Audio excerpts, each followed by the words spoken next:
के फिर बात खत्म करेंगे।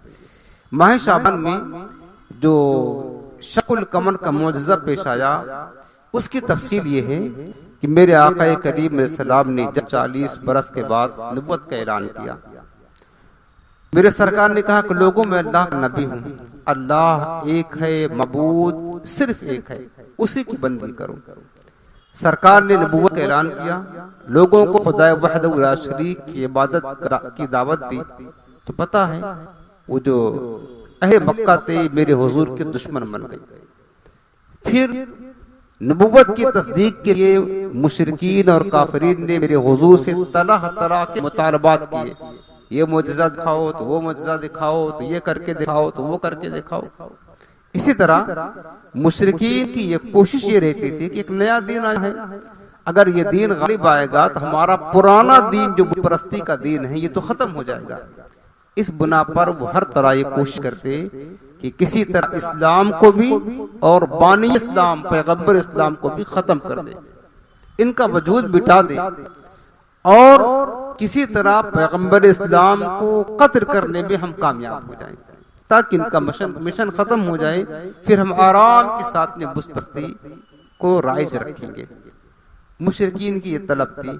इसके खातिर जब उनसे ये बात बन ना पड़ी, उन्होंने क्या किया, अपने आरीज़ों को लेकर मुख्तलिफ ममालिक के बादशाहों के दरबार में गए और उनसे इस बात की पेशकश की कि हमारे शहर में एक नया दीन आया, एक शख्स है जिसका नाम मोहम्मद अरबी है, वो नबुव्वत का दावा करता है, हमारे मजहब को बातिल मजहब करार देता है, हमारे बुतों की बुराइयां बयान करता है, हम उसे मिटाना चाहते हैं, उसके दीन को खत्म करना चाहते हैं, लिहाजा आए बादशाहों तुम हमारी मदद करो। उन्होंने मुख्तलिफ मुल्क के बादशाहों से मदद तलब किया इस्लाम और बानी इस्लाम को मिटाने के लिए। हत्ता कि शाह हबशा के पास ये लोग हबशा गए, उससे दरखास्त की और अबू जहल बदबख्त ने उसने बहुत सारी हुजूर के खिलाफ बातें की, लेकिन शाह हबशा ने इनकार कर दिया। वहां से नाकाम और नामुराद होकर वापस आया, फिर सोचा कि यमन चलते हैं, यमन के बादशाह हबीब अजमी से कहते वो हमारा साथ देगा। तो ये मुशरिकीन और अबू जहल शाह यमन हबीब अजमी के पास पहुंचे, उससे भी इन्होंने यही कहा कि एक नया दीन आया है, हुजूर के खिलाफ बहुत सारे बातें की, तुम हमारा साथ दो, हमारी दरखास्त को कबूल करो और उस नए दीन को मिटाने में हमारी मदद करो। उस शाह यमन जो था हबीब अजमी वो जरा अक्लमंद था, समझदार था, उसने कहा कि ठीक है तुमने जो बात कही है हमने सुन ली है, लेकिन मैं खुद शहर मक्का आऊंगा, इसकी तहकीक करूंगा, देखूंगा तो सही वो कौन शख्स है जो नबुव्वत का दावा करता है, उसका दीन क्या है, उसका मिशन क्या है, उसका अखलाक व किरदार क्या है, मैं तहकीक करूंगा। चूंकि बगैर तहकीक किए तुम्हारे कहने पर किसी को कत्ल कर देना ये मुरव्वत और इंसानियत के खिलाफ है, अक्ल के भी खिलाफ है, उसूल के भी खिलाफ है, मुरव्वत और इंसानियत के भी खिलाफ है। लिहाजा मैं मक्का आना चाहता हूँ, मक्का आकर के खुद उस शख्स से मुलाकात करूंगा जो नबुव्वत का दावा करता है, फिर मैं तुम्हें कोई जवाब देता हूं। अलगर्ज के वहां से मुशरिकीन आ गए, शाह यमन ने शहर मक्का आने की तैयारी कर ली और अपने साथ एक कसीर तादाद में लश्कर जमा कर लिया और अपने साथ उलमा की, तबीबों की, तबीब कहते हैं डॉक्टर, उलमा की, तबीबों की, जादूगरों की एक पूरी मतलब गिरोह लेकर के मक्का पहुंचा। शहर मक्का जब शाह यमन आया तो खेमा लगाया गया, कयाम किया। मुशरिकीन मक्का और अबू जहल को पता चले कि यमन का बादशाह आ गया है, तो अबू जहल गया उसके पास, शाह यमन के पास, हबीब अजमी नाम था, और कहने लगा ए बादशाह अब 2 मजबूत आदमी भेजे आप ताकि बानी इस्लाम का खात्मा कर दे, उनका काम तमाम कर दे। शाह यमन ने कहा मैंने कहा था ना तुमसे, सबसे पहले तो मैं शख्स से मुलाकात करूंगा जिसने नबुव्वत का दावा किया है। यमन के बादशाह ने हुजूर सलाम को बुलाने के लिए कासिद भेजा, वो शख्स गया हुजूर को बुलाने के लिए। इधर अबू जहल चाहता था कि किसी तरह हुजूर सलाम की और बादशाह यमन की मुलाकात ना हो, चूंकि उसे अंदेशा था कि अगर मुलाकात हो गई और मोहम्मद अरबी की पाकीज़ा और दिल नशी गुफ्तगू को शाह यमन ने सुन लिया, अंदेशा था कि कहीं उनके दीन को कबूल न करे, कहीं उनका मजहब कबूल न करे। हर तरह कोशिश करता रहा, लेकिन उसकी बात न सुनेगी, वो नाकाम हो गया, नामुराद हो गया। फिर उसके बाद उसने ये पता लगाया और मालूम पड़ा कि इसने तो मोहम्मद अरबी सल्लल्लाहु अलैहि वसल्लम को बुलाया है। तो अबू जहल ने कहा, बादशाह यमन, मेरी एक दरख्वास्त कबूल करो। चलो ठीक है, तुमसे मुलाकात करो, लेकिन याद रखना बहुत बड़े जादूगर हैं। मुझे अंदेशा है कि कहीं तुम उनके जादू में आ ना जाओ और उनके जादू का जोर कहीं तुम्हारे ऊपर न चल जाए, तुम उन्हीं की होकर रह जाओ। जब वो आए तो उनकी ताजीम के लिए खड़ा मत होना, उनका अदब मत करना, क्योंकि हमारे दुश्मन हैं और दुश्मन की ताजीम नहीं की जाती। अबू जहल ने कहा, गर्ज की मेरे आका करीम सलाम जब वहां से घर से रवाना होने लगे बादशाह यमन से मुलाकात करने के लिए, सहाबे कराम ने कहा कि या रसूलल्लाह, हम आपके साथ चलना चाहते हैं। मेरे आका ने फरमाया कि आप ही ठहरो, अल्लाह हमारे साथ, हमारा हामी और नासिर है, मैं तन्हा जाता यमन के बादशाह हबीब अजमी से मुलाकात करता हूँ। मेरे हुजूर तने तनहा आए और शाह यमन की खेमे में दाखिल हो गए। यमन का बादशाह निहायती तस्को एहतशाम के साथ मसनद नशी था, अपने तख्त पर टेक लगाए बैठा हुआ।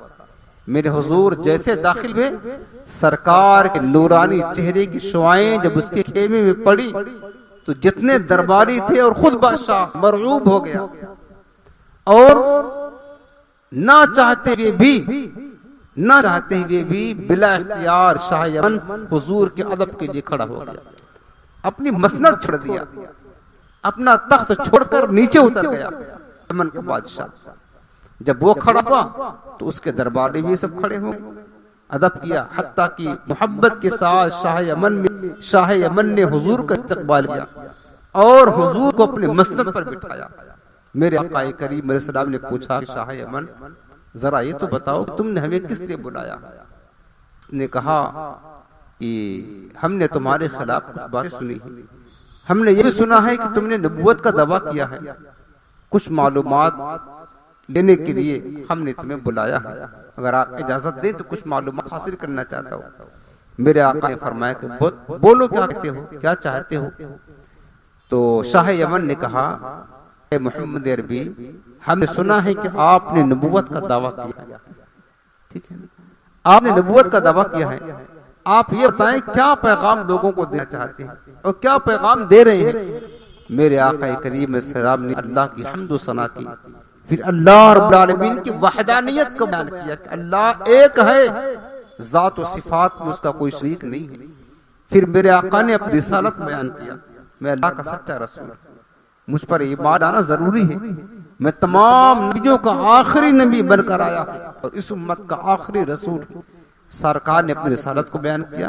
फिर मेरे आका ने शाह यमन को दावत इस्लाम दी कि ऐ यमन के बादशाह, अगर तुम अमन चाहते हो, सलामती चाहते हो, दुनिया में भी आखिरत में, तुम्हारे पास एक रास्ता है कि दामन इस्लाम में दाखिल हो जाओ, इस्लाम कबूल कर लो।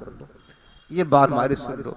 मेरे आका करीब ने जब अपनी गुफ्तगू मुकम्मल की ना, सरकार अलैहिस्सलाम की बात करने का जो अंदाज था, सुभान अल्लाह, इतना पाकीज़ा दिल नशीन था कि शाह यमन के दिल तक उतर गया। शाह यमन मुतासिर हुए बगैर ना रह सका। अबू जहल को खदशा था, अबू जहल भी ऐसी गुफ्तगू सुनता रहा और वो डरता ही रहा कि कहीं ऐसा न हो कि मोहम्मद अरबी की बात शाह यमन कबूल कर लेंगे, अपना मजहब तब्दील कर लेगा। यमन का बादशाह मेरे सरकार के जो अंदाज करीमाना था, गुफ्तगू करने का शीरी प्यारा अंदाज, वो शाह यमन के दिल में बैठ गई। जब हुजूर ने गुफ्तगू मुकम्मल कर ली तो हबीब आजमी ने कहा कि आप जरा ठहरे, मैं कोई जवाब देता हूँ। वो हुजूर से एक किनारे हट गया। सबसे पहले तबीबों को बुलाया, जो डॉक्टर उसके डॉक्टरों को लेकर आया था, एक टीम थी उसके पास डॉक्टरों की। उनसे पूछने लगा कि बताओ तुमने इस मोहम्मद नबी की गुफ्तगू सुनी है, तुम्हारे गुमान के मुताबिक, तुम्हारे इल्म के मुताबिक इन्हें कोई मर्ज तो नहीं है, कोई बीमारी तो लायक नहीं है कि जिस बीमारी की वजह से उससे छुटकारा पाने के लिए ऐसी बात कर रहे हो। तो जानते हो उस दौर के तबीबों ने क्या कहा बादशाह सलामत, तुम कहते हो इन्हें कोई बीमारी नहीं है, हमारा इल्म तो ये कहता है इनका चेहरे नूर नहीं देखते कितना चमकता है। अगर कोई बीमार इनकी गुफ्तगू सुन ले तो वो बीमारी से शिफायाब हो जाए, वो बीमारी से शिफायाब हो जाए, और तुम कहते हो बीमार तो नहीं है। उनका ये जवाब मिला तो फिर उसने उलमा को बुलाया, कहा बताओ तुम्हारे पास किताब का इल्म है, एक मालूमात और नॉलेज है, तुमने इस मर्द कलंदर की गुफ्तगू सुनी है, मोहम्मद अरबी की बात सुनी है, बताओ तुम क्या कहते हो इनके बारे में, क्या अल्लाह के नबी हैं? तमाम उलमा ने कहा बादशाह वो मोहम्मद अरबी जब बात करता है ना तो उसके मुंह से, उसके जुबान से फूलों की बौछार होती, मोती झड़ते, मोती। तुमने देखा नहीं उसके अल्फाज कैसे प्यारे थे, उसका अंदाज कितना दिलनशीन था, उसकी गुफ्तार कितनी दुल्लुबा थी। यकीनन ये कोई झूठा आदमी नहीं हो सकता है। उसका चेहरा कितना रोशन था, ये किसी झूठे का चेहरा नहीं हो सकता है, यकीनन ये सच्चे। उसके बाद शाह यमन ने जादूगरों को बुलाया, कहा बताओ तुम्हारे पास जादूगरी का फन है। अहले मक्का इस मोहम्मद अरबी के बारे में इल्जाम लगाते हैं कि ये जादूगर है, तुमने क्या अंदाजा लगाया, तुम क्या कहते हो उनके बारे में, क्या वाकयातन ये जादूगर है और अपने जादू के जोर से अपना दीन फैलाना चाहते हैं, जादू के जोर से लोगों को अपनी तरफ माइल करना चाहते हैं? अब वाकयातन ऐसा है? तमाम जादूगरों ने कहा बादशाह तुम देखते नहीं हो इनका चेहरा कितना रोशन है, इनका चेहरा कितना रोशन है, इनका अंदाज कितना निराला है, इनकी गुफ्तगू कितनी प्यारी है, इनके बातों में सच्चाई कैसी है, ये कोई झूठा आदमी नहीं हो सकता है, यकीनन ये कोई जादूगर नहीं हो सकता, ये अल्लाह की कुदरत हो सकती है, अल्लाह की रहमत हो सकती है, लेकिन जादू नहीं हो सकता है। लेकिन बादशाह अगर तुम फिर भी आजमाना चाहते हो, अपने दिल को तसल्ली देना चाहते हो, तो मैं एक बात कह रहा हूं, आजमा लो, जादू है कि नहीं है। इन्होंने चूंकि नबूवत का दावा किया है, नबूवत के लिए मुजज़ा चाहिए, अब तुम्हें फर्क करना है कि इनके पास जादू है या मुजज़ा है। तो एक बात मैं बता रहा हूं, अगर इस पर अमल कर लोगे तुम्हारा दिल मुतमईन हो जाएगा। कहा वो क्या है? कहा कि देखो जादू का जो फन है ना, जादू का जोर सिर्फ दुनिया में रहता है, जमीन में, आसमान में जादू का जोर नहीं चलता। अब इनसे मुतालबा करो, ऐ मोहम्मद अरबी अगर तुम अल्लाह के रसूल हो, अल्लाह के नबी हो, तो नबी मुअज्जज़ा खाता है, जो हमारे मुतालबात हैं उसको पूरे करके दिखा दो, हम तुम्हारी बात मान लेंगे, तुम्हें अल्लाह का नबी कबूल कर लेंगे। ये इनसे मुतालबा करो।